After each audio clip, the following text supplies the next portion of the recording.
15 Unbelievable Intimate Taboos in Ancient China. Number 1. Imperial Contraception. Getting ahead with heads. Picture this. Ancient Chinese women used crocodile dung as a contraceptive. Talk about a crappy situation. Women also carried a tiny jade Buddha on their waist as a blessing for contraception. Because nothing says no babies like a mini statue. Some women drank mercury to avoid pregnancy. Not to say their love life was toxic, but this is taking it a bit far. There were acupuncture techniques to prevent pregnancy. Imagine explaining your needle therapy at a girl's night out. Consuming lead and arsenic was also a thing. Who knew ancient China doubled as a chemistry lab? People believed in magic potions made from animal livers. Guess who won't be craving liver and onions anytime soon? They also used silk bags filled with mercury as a form of contraception. Silk and mercury, quite the luxury combo. There were talismans with inscriptions that women wore around their necks. Better than a gold chain, right? Some believe that wearing red ribbons around their ankles would help prevent pregnancy. Red is the color of passion. After all, consuming powdered turtle shell was another method. Turtles may be slow, but they were quite popular in this department. Number 2. Emperor's Bedroom. A courtly caper. The emperor had a schedule for intimacy.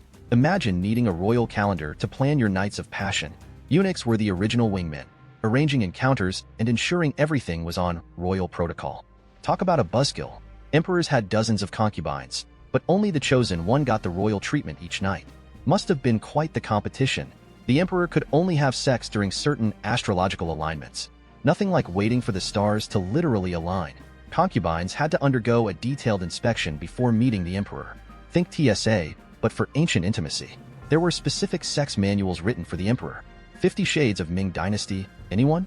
Positions were determined by court officials for optimal energy balance. Who needs spontaneity when you have bureaucracy?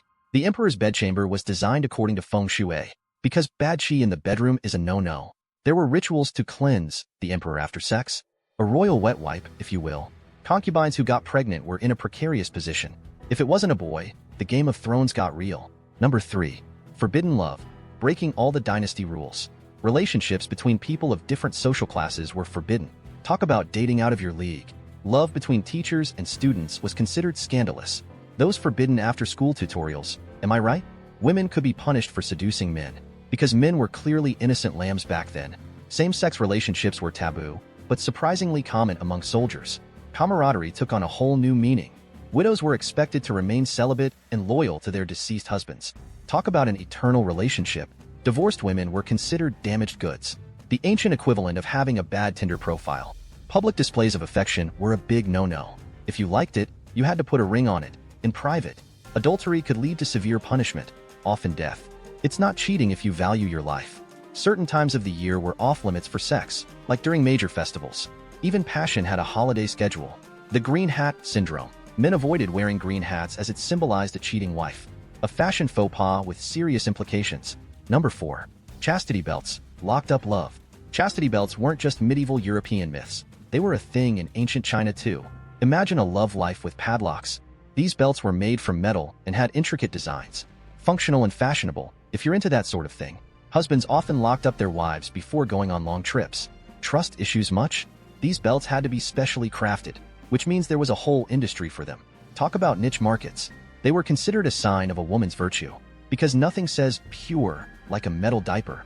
Some belts had keys that only the husband held. Romantic in a prison guard sort of way. There were horror stories of women being locked up for years. That's a lot of missed date nights. Removing these belts required special tools. So, calling a locksmith had a whole different connotation. They were sometimes used as punishment. Nothing like adding insult to injury. The belts eventually fell out of favor, probably because they weren't exactly comfortable. A victory for common sense and comfort. Number 5. Foot binding. A twisted tale of beauty. Foot binding was seen as the ultimate sign of beauty. Because what's more attractive than a painful limp? Girls as young as 5 had their feet broken and bound. Talk about starting them young. The ideal foot length was 3 inches. That's shorter than your average smartphone. Bound feet were called lotus feet, because nothing says delicate flower like crushed bones. Women with bound feet had a distinctive way of walking, which was considered alluring. Hobbling is the new sexy. This practice was painful and caused lifelong disabilities. Beauty is pain, but this is next level. It was believed to increase a woman's chances of marriage, because who wouldn't want a wife who can't run away? Mothers did the binding, passing down the tradition. A twisted family bonding experience. The practice persisted for centuries despite its obvious drawbacks. Stubbornness is apparently timeless. Foot binding was officially banned in the early 20th century. Better late than never. Number 6. Marriage contracts. Love by the book. Marriages were often arranged by parents, with the couple having little say. Swipe left? More like swipe parents. Contracts detailed everything from dowries to living arrangements. Prenups had nothing on these detailed documents. The bride's virginity was highly prized and often checked. Talk about pressure on your wedding night. Marriage contracts could include strange clauses, like the number of sons to produce. Performance anxiety. Anyone? Some contracts included provisions for concubines. Modern prenups seem tame in comparison. Divorce was possible but heavily stigmatized. It was more, till death do us part, than ever. Contracts often included astrological compatibility. Your love life decided by the stars. Marriages were as much about family alliances as love. Think of it as Game of Thrones, Dynasty Edition. Contracts could be nullified by the husband's family. Ghosting, ancient style. Even death didn't nullify some contracts. Some spouses were bound beyond the grave. Number 7. Nuptial nightmares. Wedding woes. Brides were often secluded before the wedding. Pre-wedding jitters? More like pre-wedding solitary confinement. Weddings included elaborate rituals, some lasting days. Who needs a honeymoon when you're exhausted? The bride's feet couldn't touch the ground during the ceremony. Bridal carry or bust. Brides wore layers of heavy garments. Sweating through your wedding is a rite of passage. Bridesmaids were tasked with protecting the bride from evil spirits, like Ghostbusters, but in silk. Grooms had to shoot arrows, without tips, at their brides. Cupid with a twist. There were rituals involving the bride and groom drinking wine with linked arms. Toasting with a twist. Newlyweds had to perform bowing ceremonies to ancestors. Talk about family pressure. Some weddings included animal sacrifices. Nothing says, I do, like a dead goat. The bedchamber was blessed with auspicious items. Good vibes for the honeymoon suite. Number 8. Sex education. Lessons in lust. Ancient Chinese sex education included manuals like the Handbook of Sex. A bedtime read with a twist. These manuals were highly detailed, covering positions and techniques. 50 Shades of Ancient Wisdom. They were often illustrated with explicit diagrams.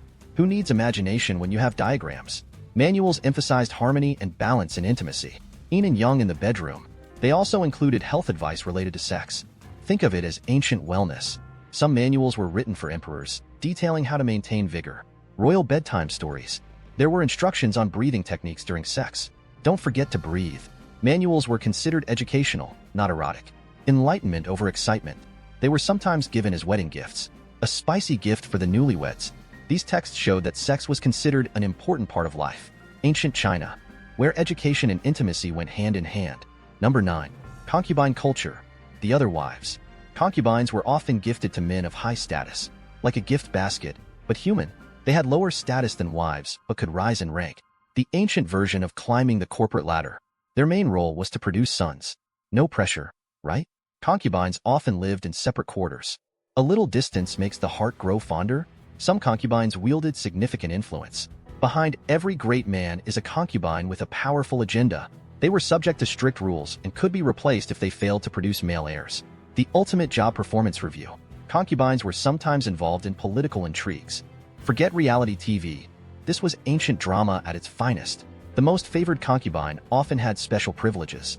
It's a royal version of I'm the favorite. Concubines had their own personal attendants and servants. Because even extra needs extras, their lives were dictated by the whims of their patron. The ultimate test of patience and flexibility. Some concubines were selected through beauty contests. Ancient Chinese, America's Next Top Model? They were often seen as symbols of status and power. Nothing says prestige like a whole entourage. Despite their position, they could wield considerable influence in the court. The unsung queens of ancient politics. Their stories were often filled with intrigue and drama. Better than a soap opera with a historical twist. Number 10. Divorce drama. Breaking the chains. Divorce was rare but possible, usually for serious reasons. It wasn't a let's just see how it goes scenario. Women had limited rights in initiating divorce. It was more like an ancient version of a no-fault divorce with extra hoops. The process involved lengthy negotiations and was often expensive. Divorce lawyers in ancient China must have had a thriving business. Men had the upper hand in deciding the fate of a marriage. When it comes to ancient divorce, it's a man's world. Women who initiated divorce could face social ostracism. Nothing like public shame to make you think twice. Dowries and financial settlements were a major part of the divorce process. It was basically a breakup with a price tag. Some women had to return to their parental homes after divorce. Moving back in with mom and dad. Talk about a step backward. Remarriage was possible, but often frowned upon. The ancient equivalent of being damaged goods. Divorce could impact a woman's family's reputation. It was like a family-wide scandal. Despite the difficulties, some women managed to secure favorable settlements. Not all breakups ended in tragedy. Number 11. Paternity tests. Ancient shenanigans. Ancient Chinese paternity tests were both creative and bizarre. Forget DNA. These were more about superstition and spectacle. One method involved observing the baby's physical traits and comparing them to the father's. It's like the world's oldest "who do you look like?" contest. Another method used divination techniques, like casting lots, because nothing says scientific accuracy like rolling dice. Some tests involved complex rituals and sacrifices. The more elaborate the test, the more serious the question of parentage. The belief was that spirits would reveal the true parentage. Ghosts as forensic experts. Who knew? Certain signs in the baby's behavior were interpreted as indicators of paternity. Baby's first personality test. The process was often public, adding social pressure to the already stressful situation. It was the ancient version of a reality show. Some families employed specialized practitioners to determine paternity. Professional baby guessers were in high demand. The results of these tests could have significant social implications. Misidentifying a child could lead to family feuds and scandal. Despite the odd methods, these tests showed how important paternity was in ancient Chinese society. Not much has changed in the quest for certainty. Number 12. Death and the afterlife. Keeping the dead in line. Ancient Chinese beliefs about death and the afterlife were intricate and often involved specific rituals. Death was just the beginning of another bureaucratic process. There were strict rules about how the dead should be handled. Think of it as an ancient version of "don't mess with my corpse." Ghosts were believed to have unfinished business. The ultimate "need to finish what I started" syndrome. Special ceremonies were held to ensure a smooth transition to the afterlife. It was like preparing for a long-haul flight to the next world. Some families would even hire professionals to assist with the dead's journey. The ancient equivalent of travel agents for the afterlife. Tombs were often filled with items for use in the afterlife. It was like a going-away gift for eternity. There were detailed instructions on how to avoid angering the spirits. Nothing like a lifetime of good manners to ensure a peaceful afterlife. The practice of ancestor worship involved making offerings to deceased relatives. It was a way to keep the family's spirits well-fed and happy. Certain days were considered more auspicious for dealing with the dead. Timing was everything. Even in the afterlife, superstitions and fears about ghosts influenced many aspects of daily life. It was a spooky mix of respect and dread. Number 13. Intimate apparel, dress codes, and more. Ancient Chinese intimate apparel was all about comfort and style. Imagine silk lingerie. Talk about luxury. Men and women had different styles, with women's clothing often being more elaborate. It was like wearing couture just for the bedroom. Some garments were designed to be easily removed. Practicality was key when things heated up. There were rules about which fabrics were appropriate. No polyester in ancient China. Only the finest silks. Jewelry was sometimes worn with intimate apparel, because even underwear needed accessorizing. Certain colors and patterns had specific meanings. It was like a fashion statement with a side of symbolism. The design of intimate wear was often influenced by social status. It was the ancient version of designer labels. Garments were sometimes used as status symbols. The more elaborate the apparel, the higher the status. Special occasions required special attire, including in the bedroom. The dress to impress rule applied to all aspects of life. Despite the opulence, comfort was still a consideration. It wasn't all about looking good. It was about feeling good too. Number 14. Myths and legends. Stories of intimacy. Ancient Chinese myths and legends often featured elaborate tales of love and romance. Think of it as ancient fairy tales with a spicy twist. Some legends involved gods and immortals with complex love lives. The divine soap opera of ancient China. Stories of legendary lovers were passed down through generations. Talk about eternal love stories. Myths often included supernatural elements affecting relationships. Love spells and magical encounters were par for the course. These stories were sometimes used to teach moral lessons. Love and lust with a side of wisdom. Legends about famous couples often highlighted the importance of virtue. The ultimate test of love conquers all. Some myths involved tragic love stories. Ancient Chinese drama was just as intense as today's. The themes of these stories were deeply intertwined with cultural values. Romance with a moral compass. Ancient texts preserved these stories as part of the cultural heritage, keeping the flame of ancient passion alive. These legends offer a glimpse into how love and intimacy were perceived in ancient China. An emotional roller coaster with a historical twist. Number 15. Modern reflections. From then to now. Ancient Chinese intimate taboos may seem bizarre today, but they reflect a different time and culture. History's version of "you had to be there" Many of these practices were rooted in the social and political structures of the time. A fascinating mix of culture and governance. Today's attitudes toward intimacy and relationships are much different. The past restrictions make modern freedoms look even better. Understanding these taboos helps us appreciate how far we've come in terms of personal freedom and human rights. A historical perspective on progress. Modern China has evolved significantly in its views on intimacy. From ancient restrictions to contemporary openness. Studying these practices sheds light on the complexity of ancient Chinese society. It's a mix of intrigue, tradition, and transformation. Reflecting on the past helps us see how cultural values shape our present. History's impact on today's norms.